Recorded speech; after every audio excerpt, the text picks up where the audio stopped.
waaw Azuba. mon ami ma bàyyi la non mais di ndeeram waaye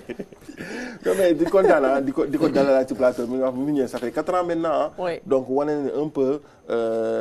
moom lu mu koy tuddee dërkis yàgg bi nga xamante ne am na ko si engagement communautaire bi muy def parce que un enseignant qui est passé si classe yi ba pare après def benn engagement communautaire suñu jàllee si Clean Up Challenge dem si rénovation d'école yi ba pare ñëw si construction de prix ça veut dire que moom il est très ancré dans l'engagement communautaire tey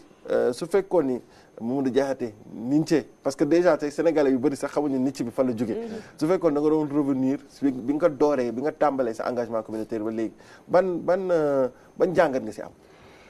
ba li may njëkk a def mooy déjà damay sant samay waajur parce que dañ ma teel a éduquer ci engagement déjà ak ci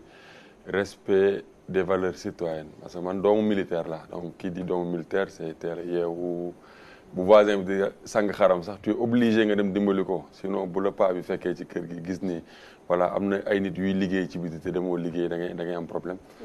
bu ñu la yaree ci noonu nga teel a aussi engagé wu ci ay association parce que man très tôt j'ai milité dans beaucoup d'associations à but non lucratif dans mon quartier et qui avait pour objectif de changer le visage de mon quartier maanaam Grand Dakar bi ma dëkk Grand Dakar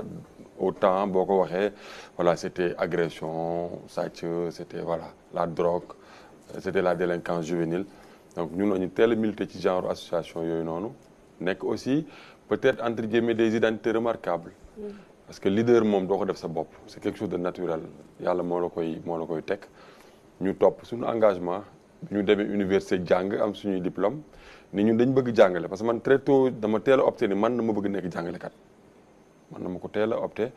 donc concours yi doon wax ci jàngale sax laay gën a concentré wu ko yeneen concours parce que bëgguma woon juste dem liggéey man je me disais que je voulais être enseignant donc bi ma réussir concours bi ñu formé ma naturellement comme enseignant yëpp affecté ma ci village bu amul ndox amul courant amul dara donc bi ma ñëwee ci village bi je me suis dit que ni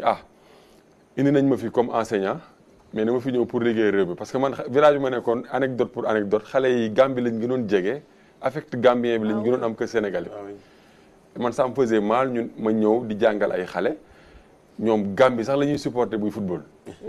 ma ne xaaral ma jéem a changer affaire yi parce que man sama engagement tout le temps ñi may àndal ak ñi may liggéey sama collaborateur dañu ma naan des fois dañu may traiter de fou comme voilà comme lii on était au mois d'octobre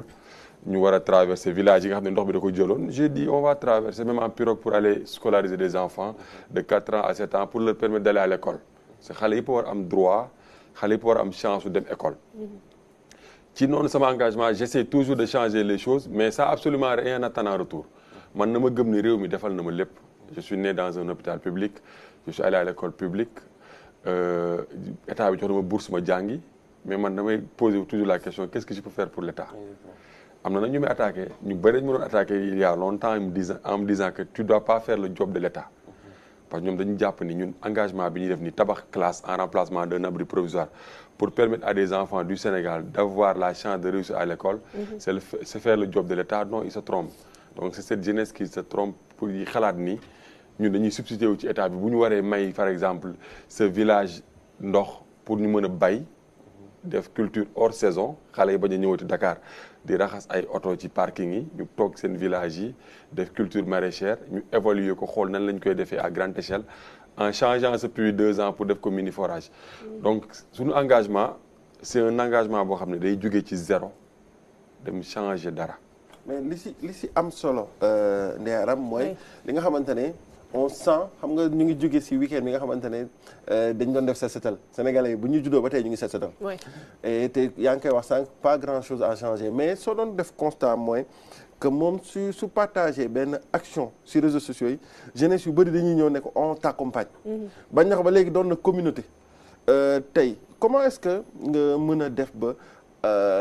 xëcc ndaw ñëw ñëpp si yow à travers les réseaux sociaux ba li nga xamante ne engagement yombul parce que suñu ànd ak yow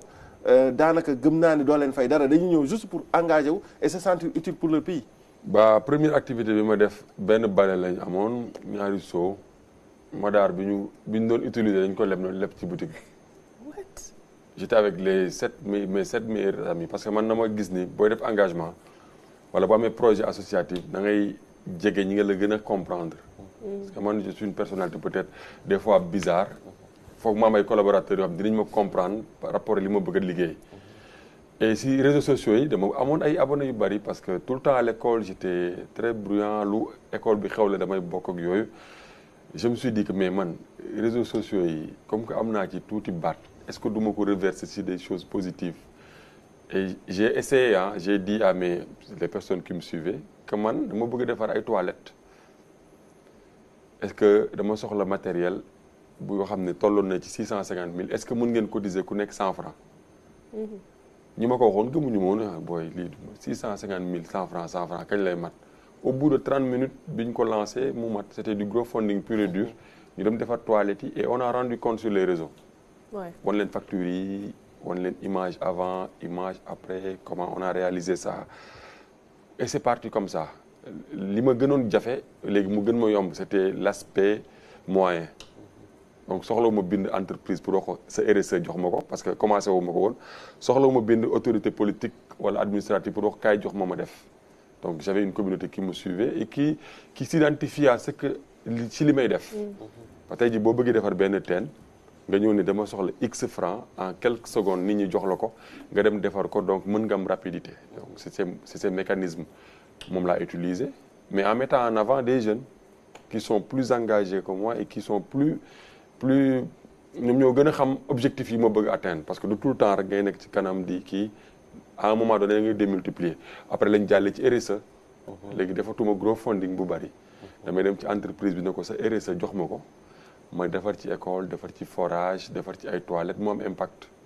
mais li si lu mu toll parce que bi nga ko commencé léegi ce serait bien aussi ñu mën a am loo xamante ne nii nañ ko téye ñaata école rénover wala mettre en place. L'année dernière j'ai eu à réaliser 179 puits. Ah oui. L'année d'avant j'ai fait 100 puits d'ailleurs benn télé bu mag def na ci benn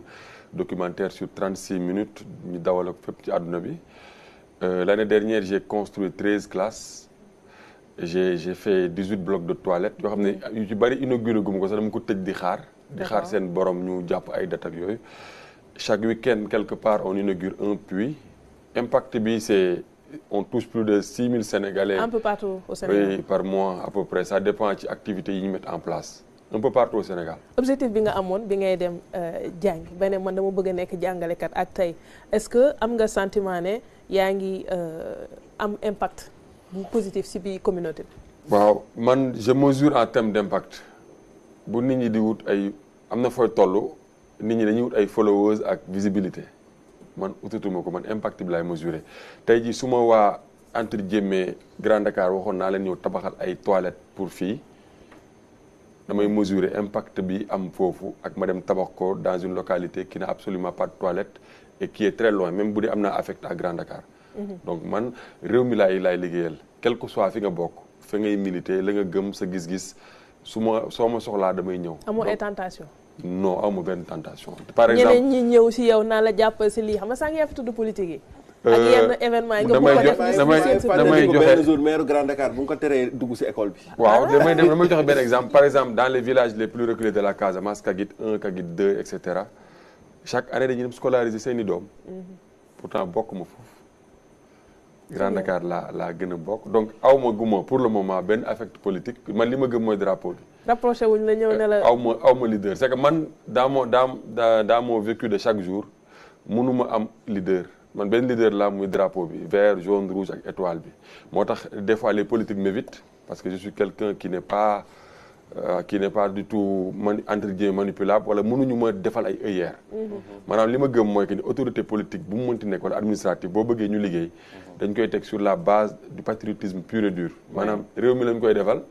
après ku nekk jël paaram ci réew mi ñu avancer. beneen aspect bi nga xamante ne gis naa ko récemment mooy que ni de plus en plus jeunes yi nga xamante ne da nga doon ànd ak ñoom di liggéey sur le terrain di ñu am ay opportunités professionnelles ailleurs. c'est-à-dire que au départ c'était du bénévolat dañ ci dem mais dañ ci dem ba am ay opportunités loolu ailleurs comment ça se passe. économie sociale et solidaire man à un moment donné bi ma demee ba toll fenn fi dama ne non bénévolat bi c'est bien ñun am nañu service civique Sénégal. mën naa leen bàyyi ngeen def seen i prospect ay journalistes ngeen xool service civique état fu mu toll. chance bi mooy que ni la coopération internationale et la coopération française dañu ma identifier comme étant un acteur social et communautaire ne kii mi ngi liggéey réew mais peut-être ànd jëmee réew mi valoriser wuñ ko ñun xaaruñu jël ko ñu valoriser ko donc ci lañ ma invité ci ay programme avec la coopération française ma dem France ci lañ ma invité ci dans le cadre de beaucoup de programmes américains ma dem États-Unis ci programme yooyu noonu da ngay yóbbu ay ndaw la dernière fois j'ai ramené 13 de mes volontaires à Marseille en stage il y a même pas une semaine mais ndaw ñooñu bu ñu demee tellement dañuy am parce que volontariat du ku amul diplôme mooy def volontariat dans mon association il y a beaucoup de jeunes diplômés à la recherche de premières opportunités bu ñu ñëwee ñu am ay programmes yoo xam ne c'est à l'extérieur du Sénégal et qu'on les choisit bu ñu demee gis ay opportunités dañuy def léegi man plaisir boobu noonu mooy que ni jeune bi defal na dara réewam en retour am na lu mu ci gagné te tey état bi bu bëggee résoudre le problème de xëyu ndaw ñi il faut que ñu jël bénévolat ak volontariat ñu jox ko gëdd on a beaucoup d'écoles à construire il y a énormément d'associations comme moi qui construisent des écoles mais pourquoi pas mettre des systèmes de bénévolat rémunérés pour résoudre ce gap de 1000 abris provisoires et nous on a déjà essayé on commence à réussir pourquoi pas autorité bi ñëw xool ni ñi ngi def lii xaaral ma ñëw xool nan laa koy impulser démultiplier ko à grande échelle donc ñu yeggali ak Mamadou